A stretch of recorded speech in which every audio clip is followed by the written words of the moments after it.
cannabis sativa ou indica. Au début des années 60, un jeune chercheur israélien s'intéresse à la chimie et à la biologie de cette plante. C'est Raphaël Mechoulam. Le fait que la consommation du cannabis soit interdite ne le retient pas. Avec l'aide de son équipe, il isole et synthétise rapidement le composant le plus connu du cannabis, le tétrahydrocannabinol, le célèbre THC. Nous avons donc commencé à travailler en 1963. Et en 1964, nous avons publié un composant qui s'avère être le seul composant psychoactif du cannabis, le tétrahydrocannabinol. Et il y a un deuxième composant qu'on appelle le cannabidiol, dit aussi CBD, qui a également des propriétés médicales, mais qui n'est pas psychoactif. Il semble que ces deux composants, qui sont les deux composants actifs du cannabis, le THC et le CBD, agissent sur des structures vraiment basiques. Par exemple, il a été prouvé que le cannabidiol est un anti-inflammatoire. Le THC a également beaucoup d'effets. À faible dose, il peut diminuer l'anxiété. Quand quelqu'un est malade, dans la plupart des cas, il est anxieux.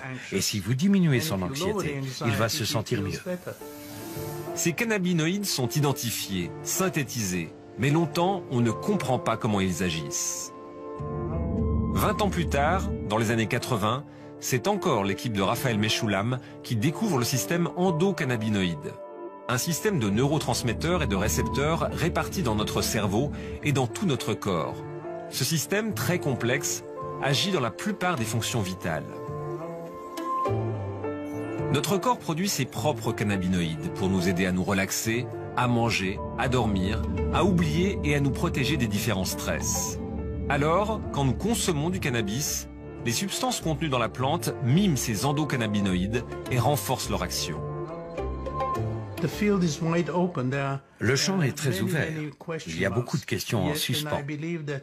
Et je pense qu'au cours des 50 prochaines années, nous devrions en savoir un petit peu plus.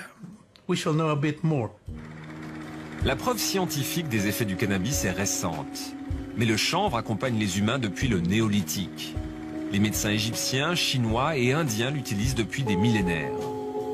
Au XIXe siècle, un médecin britannique de retour des Indes le ramène en Europe. Très vite, il devient un antidouleur très populaire.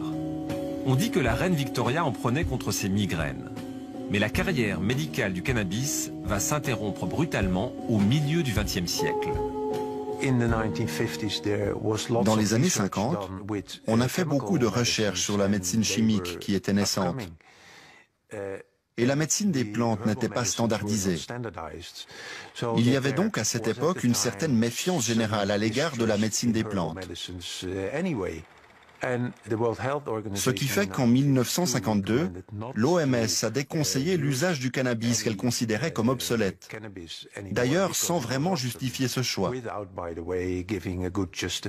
Puis dans les années qui ont suivi, l'usage du cannabis a été interdit.